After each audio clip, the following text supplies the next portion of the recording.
Okay, I am back to working on this transformer, or this distortion issue, which I think is the transformer. I had to take a couple days off to actually get some real work done, but so I did the troubleshooting process and got to the point where it seems as though the only thing left that would cause the distortion in the frequencies below 50 hertz that I showed in the previous video would be the transformer itself. So what I thought I'd do, I've got a replacement transformer as part of this old amplifier from an organ. And before I even do anything though with that to determine whether or not the turns ratio is compatible, I went ahead and disconnected this transformer. I severed the blue wire here, the red wire, the center tap, and the brown wire there. The negative feedback has already been severed, so this transformer is now free floating. It's by itself, it's not connected to anything. So I thought I would go ahead and put a signal in one side of the transformer, from the center tap to blue, or in this case the center tap to the brown one, directly from the signal generator, that's what I have hooked up here, and then look at the output to see if you know, it is indeed the transformer. And sure enough, I'm seeing the same type of issue. Now I'm going to start out at 100 hertz where everything looked good before. The red trace is the output from the transformer. The yellow trace is directly from the signal generator, so it's the input to the transformer.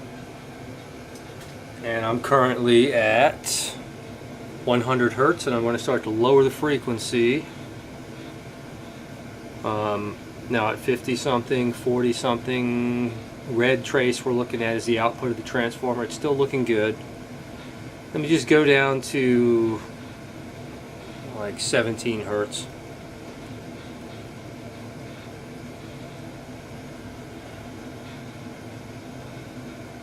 Okay, I'm down to 5 hertz. Now, interestingly, I can just start to see that hump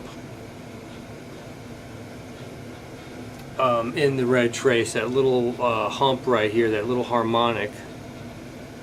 Now, I had to go down to 5 hertz to do it, but the problem is, this transformer is, when it's being driven by tubes, is there's a pretty high voltage being input to the primary side, and my signal generator can only put out a few volts, so I'm not really saturating the core as much as probably is needed to cause this distortion to show up. But nevertheless, it does show up. I just have to go down to a really low frequency, in this case 5 hertz, to really start to see it.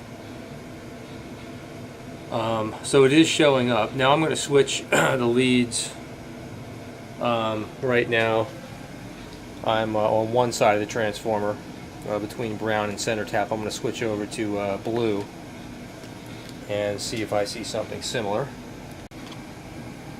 Okay, I'm switched over to blue, so I'm on the opposite end, or opposite side of the primary side of the transformer. This is even more interesting, that we now see, I can tell from the sine wave, that the other side of the sine wave, instead of having a hump like it did before, this one has kind of a little inverted dip right there.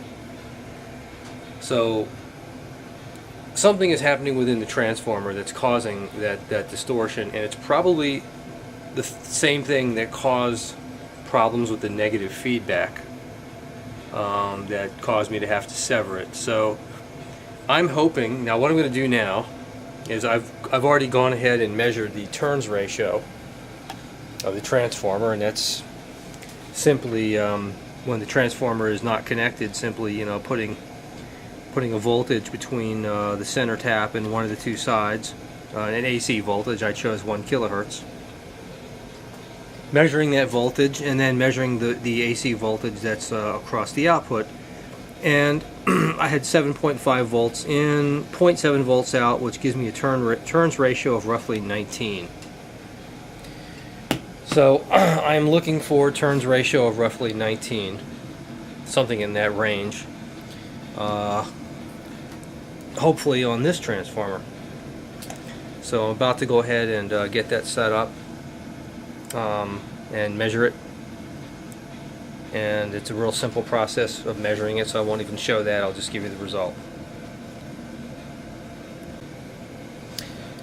Okay, the result of the turns ratio of the potential replacement transformer is 24, and that's not bad. So this little guy's got a turn, it's a push-pull, it's got a turns ratio of 24. That's not too far off. It still should be able to function just fine. But before I do anything, I'm going to go ahead and hook this up the same way I did this one and see if I see any form of distortion in the lower frequencies. So I don't want to go through the process of replacing this transformer with another one that's going to do the same thing. And perhaps it's just, I have to think it's a defect in this transformer somehow, because these things should not do that. But you know, maybe it's just a really cheap transformer, and maybe this one is too, and it'll do the same thing. Not sure, but I'm going to test it before I start the process of disassembly. Because again, I don't want to do this whole process of replacing the transformer just to have the same issue. So I'm going to get set up to test this guy here the same way I just tested this one, and we'll see the results. Okay, I'm now running a signal into half of the primary side of this potential replacement transformer and looking at the signals, and I haven't done anything yet but hook it up. But what I'm seeing on the scope looks encouraging. So we have the yellow is the input from the signal generator, and the red is the output. I have this transformer across an 8 ohm dummy load, and the signal looks damn good. I mean, I'm at 5 hertz, and let me go up to, I'm at 87 hertz right there, and it's beautiful.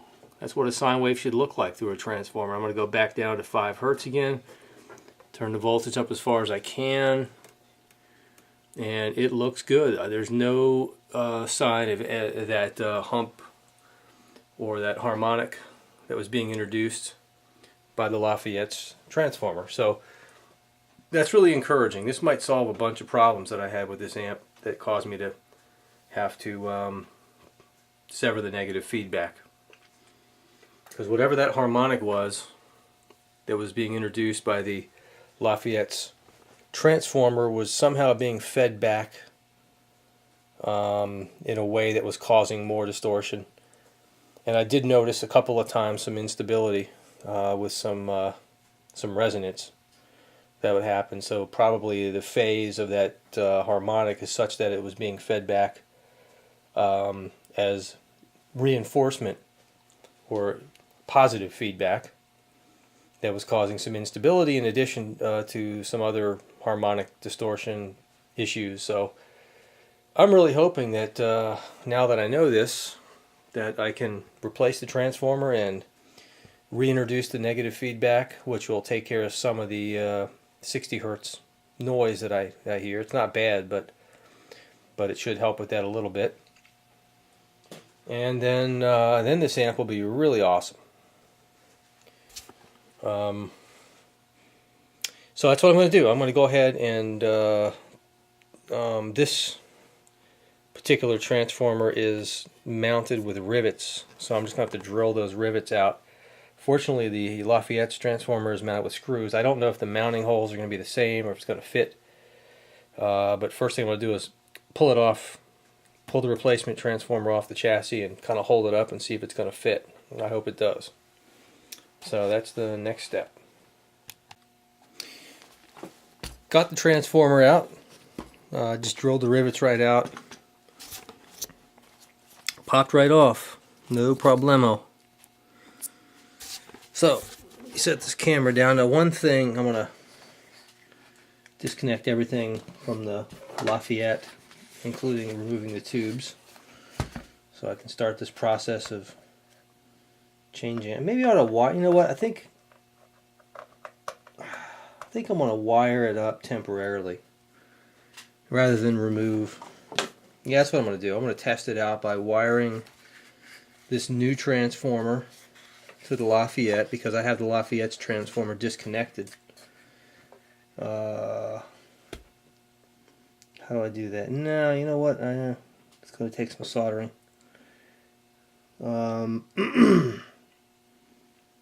Yeah, I got to do a little soldering first to do that, but I'm gonna test it, bench test this new transformer on the Lafayette while before installing it.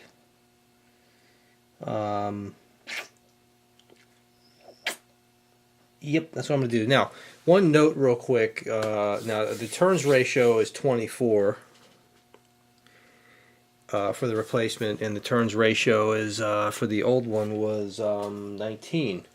Not much of a difference. Now, in terms of the reflected impedance, we just run those numbers with the calculator. Now, the reflected impedance for an 8 ohm load with the original Lafayette transformer is turns ratio squared, so 19 times 19 times 8 ohms, which is 2,800 ohms, 2.8 K. So that would be the transformer rating, impedance, transformer impedance of the original. Now, for the replacement, it's going to be 8 ohms times, what did I say, 24 squared, 4.6 K. Did I do that right? 24 times 24 times 8. Oh, I can't use a calculator tonight. Yeah, 4.6 K. So essentially we're going from around 3K to 4.6 K. That's fairly significant. It would change the load line. If you plotted a load line, it would change it quite a bit. But again, we're dealing with a cheap, inexpensive kit amp here, and as long as it sounds good and I can get a nice, before, I wasn't getting much more than a clean watt out of it. If you use 1% THD as a benchmark, and if I can still get a clean watt out of this thing with this new transformer despite the changes in the load line, I'm happy with that. So that's why I'm going to bench test it first and get this thing hooked up. Maybe I can do it without soldering, just using alligator clips. Let me see. Well, let me see if I can do that.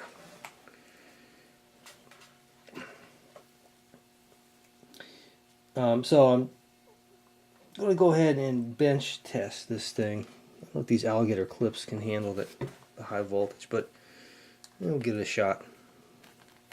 Okay, let me get this hooked up and I'll be right back. Okay, well, I am now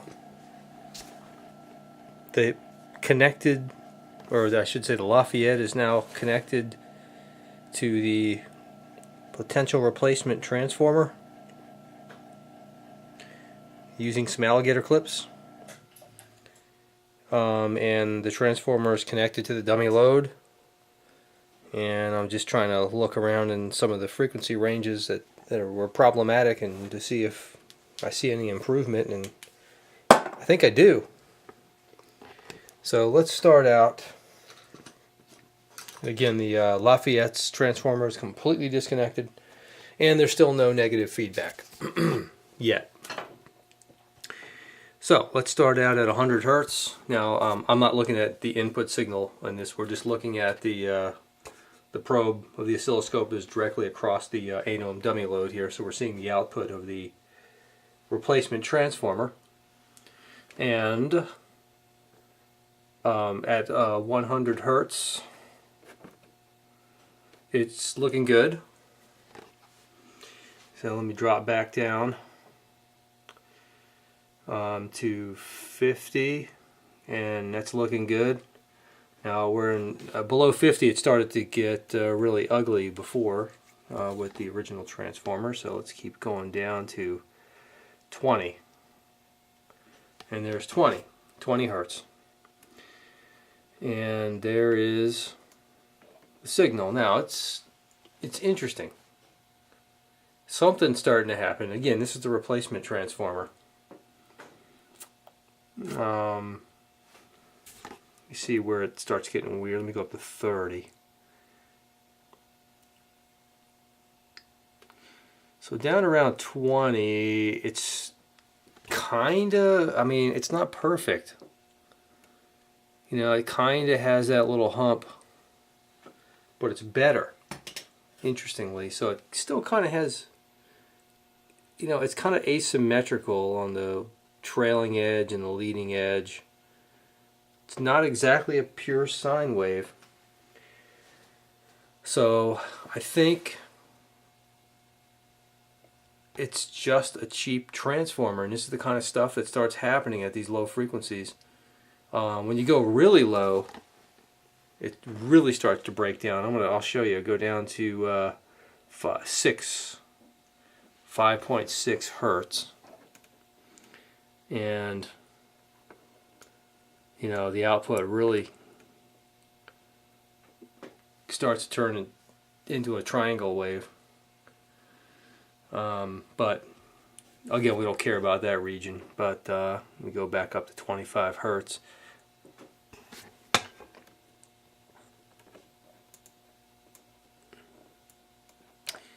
So I don't know. It looks like a heck of a lot better than the original transformer.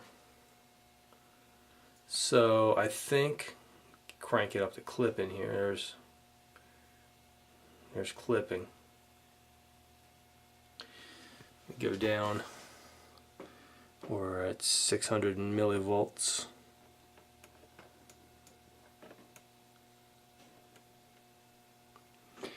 You know, it's not bad.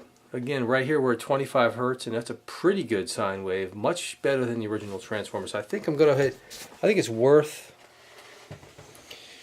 I wonder if I should go ahead and. Yeah, you know, I'm going to reintroduce negative feedback right now while I got this set up on the bench, and then see how that works, and then. If that looks good, then I'll go ahead and hook it up to a real speaker while I have it on the bench and do the final test before I, again, take the time to actually replace that transformer. That'll take about an hour to do, and I don't want to waste my time doing that unless I really know it's going to work. And one of the things when you're doing these things is everything can look good with across a dummy load, but when you introduce a loudspeaker has inductance, and many things can change, so you always want to, you know, before you're done, test it on a real speaker, because that'll really alter the characteristics of the of what's being fed back, and you change over to AC load line. It's a whole thing, and weird things can happen with a speaker hooked up that don't happen with resistive load. I won't bore you with the details. But so I think right now I'll go ahead and reintroduce negative feedback and see what changes, if anything, and then go with a speaker and listen to some tones. And if that works, then go ahead and actually replace the transformer. So stand by on that one. Okay, well, so I've reintroduced negative feedback. So I've got the replacement transformer temporarily hooked up. Oh, you know what? Strike that. I did something wrong. Okay, finally. I think we got some success. So I now have the replacement transformer hooked up, and I have negative feedback. The mistake I made before is I attempted to hook up negative feedback to the old transformer that I disconnected. So I had to actually run a jumper to the new transformer to the input of that 2.2K, which goes to the 10K backbone over to the cathode of the first 12AX. So the results are actually really good. So we're now looking at the probe across the 8 ohm dummy load, and let me start out at 100 Hertz where I started out before, and we're looking at it's a 1 volt. Let me turn the level down to exactly 1 volt. Okay, we're at 1 volt, and that's a beautiful looking sine wave, and we're at 100 Hertz or so. And let's start going down to the problem area below 50. Okay, we're now at 50. And a lot of that wobbling is gone. You know, those before you could see the sine waves kind of hopping up and down, being modulated by noise. And of course, proper negative feedback will serve to remove some of that noise, or to cancel it out. So now the sine wave is actually much more stable. It's not hopping around as much, so I expect that'll improve the signal to noise ratio. Let's go down to the real problem areas. I'm going to take it all the way down to, there's 25 Hertz, and that is a good sine wave. Not seeing that distortion. That's nice. And let's keep going down to 13, 12. And you can see the frequency response now is just completely falling off. We're at 5 Hertz, but there's 12 Hertz, and it's still a good sine wave, and we go up and up and up, and that's beautiful. It's exactly what we want. So the next and final step for tonight, because I'm not going to reassemble, I'm not going to disassemble the old transformer and put the new one on tonight. I'll do that tomorrow, but the next step I want to do is actually listen to this thing through a speaker and put some tones through it to make sure we still have good behavior. But so far this is working out well. Just out of curiosity, because I replaced the transformer with one that was a different turns ratio. Let's see what our maximum power is going to be before clipping. Let me do that next. Okay, so we're all hooked up, and let me go to, I like to do this at, let's say 1K.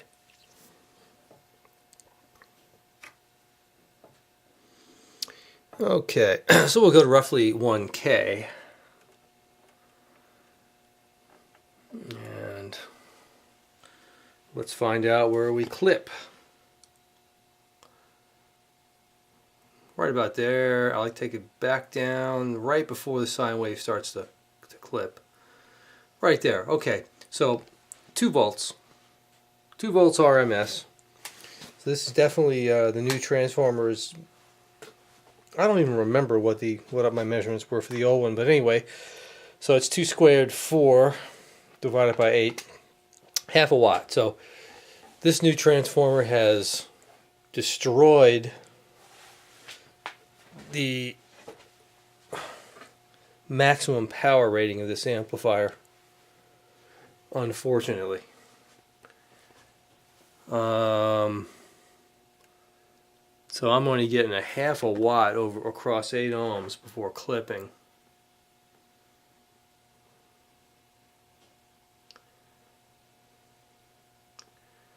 And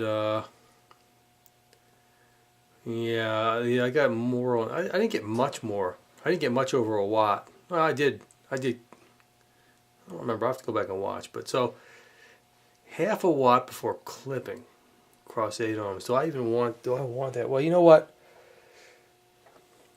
With the old transformer, I was getting that distortion. So the whole purpose of this exercise is really just, well, I like getting these old amps running again. It's just the challenge of it to learn things. So I'm just going to go ahead and do it. And so I have a half a watt amplifier on my hands, but that'll be perfectly fine for a desktop application. Listen to it through a high efficiency full range speaker. Because so I'm going to go ahead and get this thing assembled. Let me go ahead and listen to it through. I'm going to go ahead and listen to it through a speaker right now, just to see if that alters the characteristics at all or causes any sort of oscillations. And that'll be my final test for tonight. Alright, got across the speaker. I'm now hooked up to one of my two Fostex speakers, and the results are completely predictable and what's to be expected, which is a good thing. Got 1 kilohertz cross, 1 kilohertz in.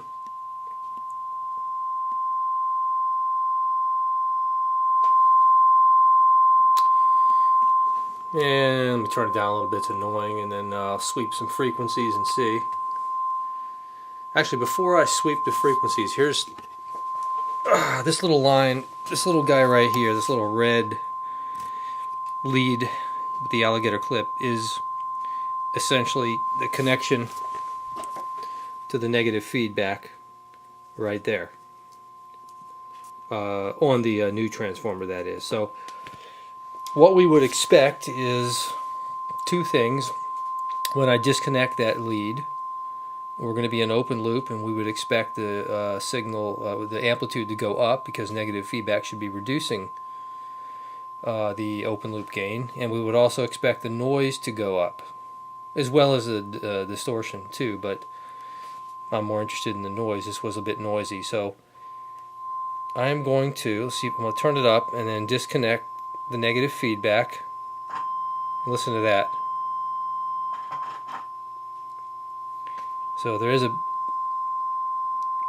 significant reduction in open loop gain, or in the overall gain, with the negative feedback. That's to be expected. That's everything. That means things are working well. Now I'm going to turn the volume all the way down, and just so you can hear. You can't tell from here, but there's a big improvement in the noise with the negative feedback connected. So I'm going to set the camcorder in front of the speaker, see if you can hear this. So right now we have negative feedback connected, and now I'm going to disconnect it. That's disconnected. I want to connect it again. That's connected. So, you know, that's what negative feedback does. And again, in tube amplifiers, that's the main purpose of negative feedback, is to reduce hum and noise, which has numerous sources in a tube amp. There's a lot of AC running around, filaments and other things, and high voltages too, unlike transistor amps. So it's working. Now let me sweep some frequencies and see if we have any oscillations or any instability. So we're at 1 kilohertz now, and let's just go up. It's 2 kilohertz. Let's keep. Okay, it's 22 kilohertz. 11.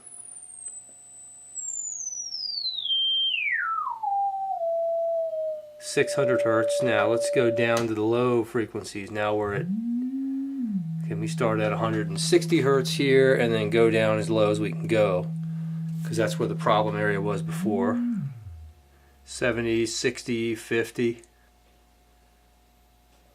Okay. Now we're at 5 hertz. There's 20 hertz. Not that you can hear anything on the little Fostex full range, but I'm more interested in the behavior, the electrical behavior of the amp, and things are looking good. No instability, everything looks good, no oscillations. Sounds good. Nice clean sine wave. No need to take any distortion measurements, because I don't, you know, it is what it is. There's 50 hertz. That looks great, and it sounds good. So, very happy with this. The only drawback is I've reduced because of this transformer is not exactly matched, and it's not worth buying a matched transformer for this amp, because the purpose of this is not that I'm restoring some incredible amp that needs to be, you know, something that's spectacular that needs to be perfect. Nah. As long as this thing works and produces good fidelity and it's good for a desktop or tabletop application, I'm happy. So a good half a watt that's clean, and that's worth it. So I'm done for tonight with this. I'm going to go ahead tomorrow and disconnect the old transformer from the chassis and try to install the new one. Looks like it'll fit. Should. And go from there. But this is a major success in troubleshooting tonight, which is one of the real fun aspects of a hobby that can be frustrating at times. But I don't like I said in one of the previous videos, I don't like these things getting the better of me. And this one was baffling for a while. But now we got the issue taken care of. It's just a matter of reinstalling the transformer. And I'm not going to reintroduce the tone controls, because I don't believe in tone controls.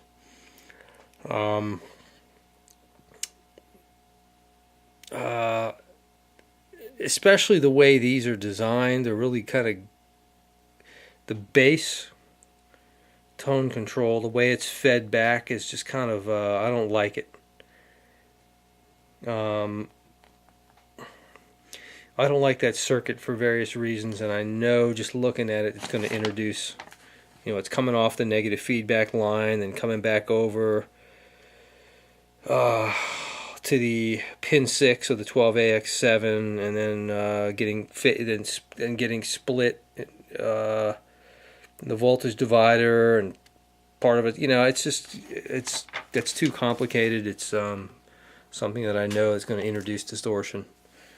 I don't want that. I want this amp to be the best it can be. So no tone controls, but I'm gonna keep the negative feedback now that I see that now that the transformer's fixed, and that was definitely causing the problem. That issue at the lower frequencies in the old transformer was being fed back in such a way that it caused instability and additional distortion, and that's why I initially severed it, but now I don't have to, and that's a good thing. So thanks for watching, if anyone is watching, and done for the night. Cheers.